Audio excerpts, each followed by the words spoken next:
Di situ PKI pimpinan Musso melakukan pemberontakan. Yang terjadi di tahun 65 adalah kudeta. Jadi di Indonesia bukan kudeta politik PKI. Yang terjadi di Indonesia adalah kudeta militer. Yang datang emangnya pemuda rakyat? Tidak. Mereka militer, mereka TNI Angkatan Darat. Saya kejar itu yang namanya Kolonel Latif ke penjara. Malam itu saya lapor di rumah sakit kepada Pak Harto.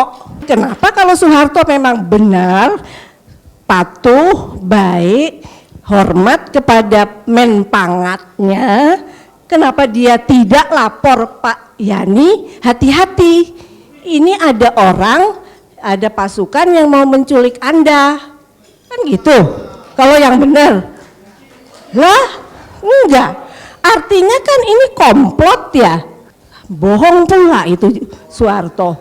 Korban-korban ini kan bukan PKI aja, dua partai besar ini yang dihancurkan oleh Soeharto. PNI nggak ada angkat senjata memberontak.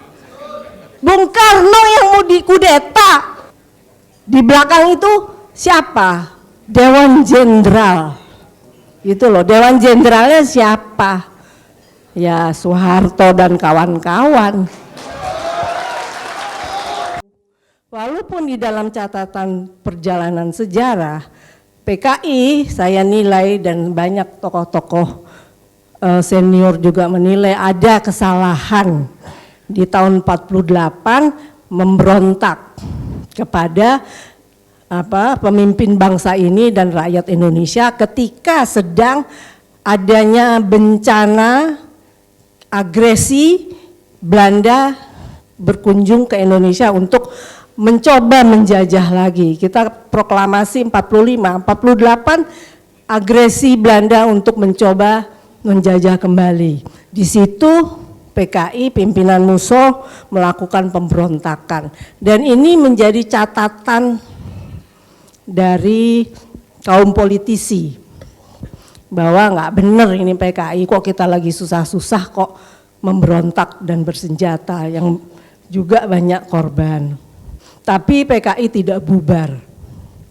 Dan ketika tahun 55 adalah pemilu pertama yang diadakan oleh bangsa Indonesia, panitia penyelenggaranya kebanyakan tokoh-tokoh PNI, Partai Nasional Indonesia, yang kemudian berhasil menyelenggarakan pemilu pertama di Indonesia.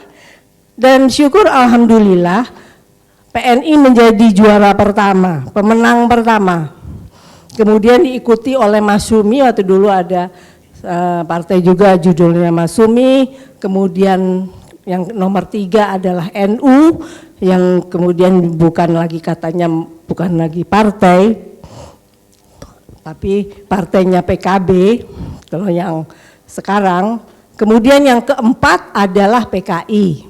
Jadi 4 kekuatan sosial politik partai di tahun 55. Dan di tahun 55 PNI juga yang menjadi penyelenggara, panitia penyelenggara yang juga diberikan kepercayaan oleh Bung Karno dengan arahan untuk menyelenggarakan konferensi Asia Afrika yang berlangsung dengan berhasil. Kemudian setelah 10 tahun berjalan dalam perjuangan revolusi Indonesia untuk memimpin bangsa-bangsa yang belum merdeka menjadi merdeka, itulah perjuangan 10 tahun sebelum terjadi suatu tragedi. Tragedinya apa sih? Tragedinya sebetulnya kudeta. Kudeta itu bahasa Perancis ya, tetapi itu adalah pengalihan kekuasaan secara tidak sah sebetulnya. Terjadi di Indonesia. Saya juga setuju itu yang terjadi di tahun 65 adalah kudeta. Dan segala kudeta di dunia ini terjadi, terutama di bangsa-bangsa Asia Afrika, itu ada daftarnya. Saya punya daftar negara-negara yang dikudeta oleh imperialis Amerika Serikat yang sangat ahli di dalam urusan kudeta ini. Mereka tidak suka dengan politik Konferensi Asia Afrika membangun suatu kekuatan tersendiri. Siapa yang tidak setuju politik Amerika adalah musuh Amerika. Itu sudah begitu prinsip mereka. Mereka berperang di Vietnam. Suatu bangsa yang mau merdeka, bukannya hanya mereka karena komunis, mereka nasionalis, mereka patriotik untuk merdeka dan bersatu. Tapi oleh Amerika komunisme tidak boleh, harus hilang. Padahal mereka mesti tahu bahwa Uni Soviet sudah ada waktu itu dan menjadi teman bagi Indonesia yang memang mereka bersikap baik, membantu Indonesia. Kemudian pada waktu itu juga RRT sudah mulai tumbuh. Di dalam Konferensi Asia Afrika, RRT juga hadir, turut membantu di dalam pergerakan politik selanjutnya. Nah, saya mulai berpegang, ini suatu yang sangat ilmiah ya, ilmu politik ini. Saya memegang pedoman dari adanya Cornell Paper. Cornell Paper itu adalah suatu paper yang dikeluarkan oleh Cornell University dari Amerika yang mengatakan tahun 66 kalau nggak keliru, mengatakan bahwa apa yang terjadi di Indonesia bukan kudeta politik PKI. Yang terjadi di Indonesia adalah kudeta militer. Loh. Jadi saya berpedoman itu, tapi saya harus mendapatkan referensi yang lebih banyak. Begitu. Jadi coba aja tadi kan lihat ceritanya dari Ibu Katrin. Yang datang emangnya pemuda rakyat? Tidak. Mereka militer, mereka TNI Angkatan Darat yang kebetulan itu ada dari Cakra, itu ada dari Kodam. Jadi saya ikut ormas, saya pemimpin PNI, saya kejar itu yang namanya Kolonel Latif ke penjara. Saya tanya, Pak Latif, apa yang terjadi di waktu itu? Beliau tetap sama aja jawabannya, begitu dia keluar, dianya memberikan penjelasan, dia di dalam tulisannya itu sama. Dia jawab, loh malam itu saya lapor, bahasanya gitu, saya ingat sekali. Malam itu saya lapor di rumah sakit kepada Pak Harto. Loh, saya kan jadiin loh, ini kunci. Kenapa dia mesti lapor? Lapor apa Pak? Bahwa pasukan sudah siap untuk bergerak. Bergeraknya apa? Yaitu menculik para jenderal. Loh, kenapa Bapak saya bukan jadi pikir kan atasan paling teratas itu adalah Menpangat Jenderal Ahmad Yani, bukannya Soeharto. Ngapain Pak Kolonel Latif lapor ke Soeharto? Terus kenapa? Saya berpikir lagi, kenapa kalau Soeharto memang benar, patuh, baik, hormat kepada Menpangatnya, kenapa dia tidak lapor Pak Yani? Hati-hati, ini ada orang, ada pasukan yang mau menculik Anda, kan gitu. Kalau yang benar. Lah, enggak. Artinya kan ini komplot ya. Kok enggak ada laporan ke Pak Yani, dibiarkan saja itu pasukan bergerak, dan Soeharto walaupun di dalam tulisan bukunya tidak mengaku, dia bilang malah justru Pak Latif itu mau membunuh dia, ngintip-ngintip di rumah sakit. Ya kan? Bohong pula itu Soeharto. Pak. Jadi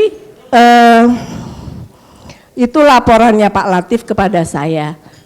Kemudian juga ada laporan lagi tentang Untung, yang Kolonel Untung yang juga melakukan gerakan awal itu kepada salah satu menteri. Korban-korban ini kan bukan PKI aja sebetulnya. Saya bilang waktu ribut-ribut PKI harus minta maaf PKI. Pada lupa ya, PNI dengan ormas-ormasnya itu juga menjadi korban daripada kudeta tersebut.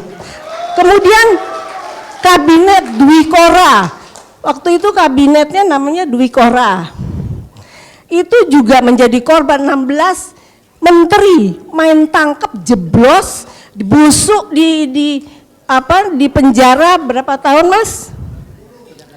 13 tahun tanpa hukum, tanpa pengadilan.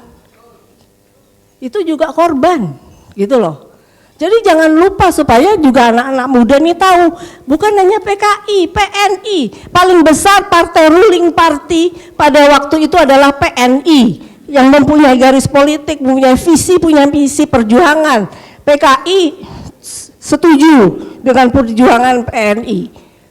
Jadi dua partai besar ini yang dihancurkan oleh Soeharto. Ini jadi catatan. Jadi supaya Komnas HAM juga saya mengadu, Mas, ini bukan PKI aja kalau mau minta maaf deh kalau nggak mau PKI, PNI nggak ada angkat senjata memberontak. Bung Karno yang mau dikudeta, kekuatan sosial politiknya partainya yang kuat, PNI dan PKI ini dihancurkan. Dan juga jenderal-jenderal yang pandai-pandai ini yang menjadi think tank di angkatan darat dihancurkan juga. Karena kita apa? Pada waktu itu kita sedang berjuang melawan Malaysia, supaya Malaysia oleh imperialis Inggris perjuangan ini tidak lanjut, berhenti kan? Karena kita memang sudah jadi buyar, kekuatan habis.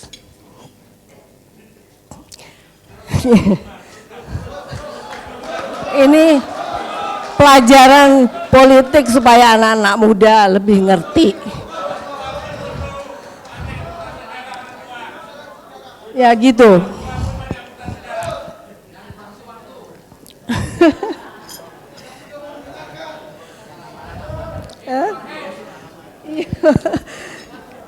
Dan itu juga korbannya adalah Bung Karno. Saudara-saudara, supaya tahu ya, kudeta itu memang menyeramkan. Sebelum Indonesia yang terjadi adalah Aljazair. Aljazair dikudeta oleh militer, terjadi. Sudah diingatkan waktu KAA pertama, Bung, hati-hati. Dan selalu otaknya adalah CIA Amerika. Mereka sangat ahli dan punya dana besar untuk menggerakkan kaum reaksioner. Ini anak-anak muda nggak tahu apa yang disebut kaum revolusioner, yang oposisinya adalah kaum reaksioner, gitu loh. Kalau kita sedang berjalan di dalam suatu revolusi, membangun dan membuang yang keliru, kaum reaksioner ini pokoknya yang bisa dibelilah oleh kaum imperialis. Jadi ini memang sangat menyedihkan sekali bahwa terjadi tragedi kudeta yang begitu pahit untuk bangsa Indonesia, dan Bung Karno sadar bahwa karena beliau terlalu berani menantang Amerika, Bung Karno sudah mengingatkan, kamu tidak akan menang di Vietnam. Nyatanya apa? Betul kan? Ngacir dari Vietnam. Kemudian waktu Indonesia membantu RRT untuk bukan mau mengkomuniskan Indonesia, Indonesia membantu RRT untuk menjadi anggota PBB. Waktu itu RRT belum anggota PBB. Tapi selalu dibilang Bung Karno mau mengkomuniskan Indonesia, enggak. Ini realita politik, ada 3 kekuatan. Jadi fair aja deh.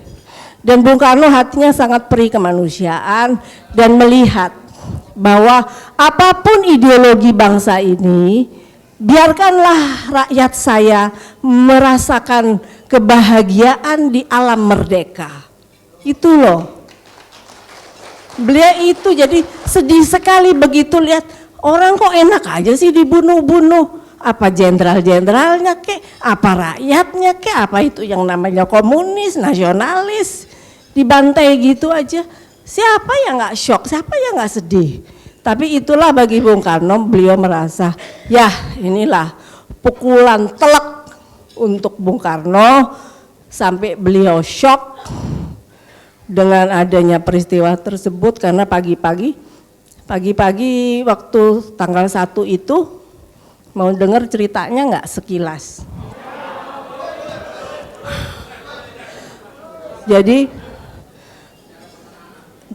pagi-pagi itu biasanya bapak saya tuh jam 5, Bung Karno udah kerja loh.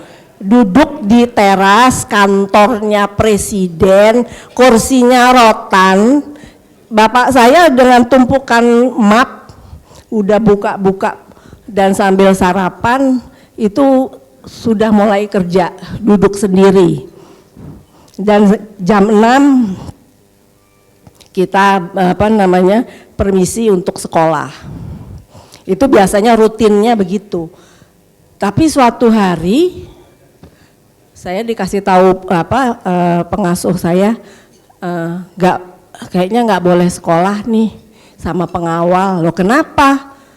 Ada kabar katanya ada jenderal-jenderal yang diculik.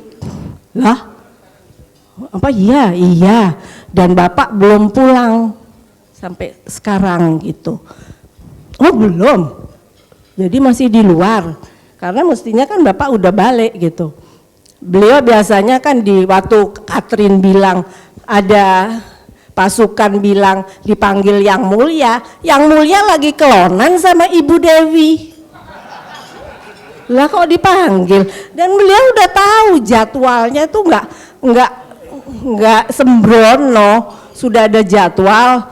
Saya suka buka-buka kok buku daftar tamu, jadwalnya jam berapa tuh, siapa akan datang, sudah ada. Jadi jam pagi gitu, ya nggak mungkin masih kelonan sama Ibu Dewi. Bohong itu pasukan. Itu pasukan G30S judulnya loh. Sebagai pasukan awal yang menyerang. Kalau sepak bola tuh kan ada kan gelandang kalau nggak keliru adalah yang penyerang. Nah G30S ini judul pasukan penyerang awal, menculik-culik. Di belakang itu siapa? Dewan Jenderal. Gitu loh, Dewan Jenderalnya siapa? Ya Soeharto dan kawan-kawan. Saya sangat pelajari. Waduh, saya kasihan sekali. Saya bilang sama Ilham, kasihan sebetulnya. Bapak kamu tuh salah karena di penjelasan Bung Karno penyebab dari terjadinya kudeta tersebut. Satu kelihaian, ya, kelihaian neokolonialisme, imperialisme. Kedua keblingernya pimpinan PKI. Apa ya keblingernya saya pelajari. Oh iya, salah di dalam lemah pimpinan ketum PKI itu salah pemikiran dan itu menjadi pelajaran sebagai ketum partai. Itu pelajaran yang harus waspada, hati-hati. Karena akan imbasnya ke seluruh grassroots. Ngeri. Itu kesalahan daripada pimpinan, Mas. Ya.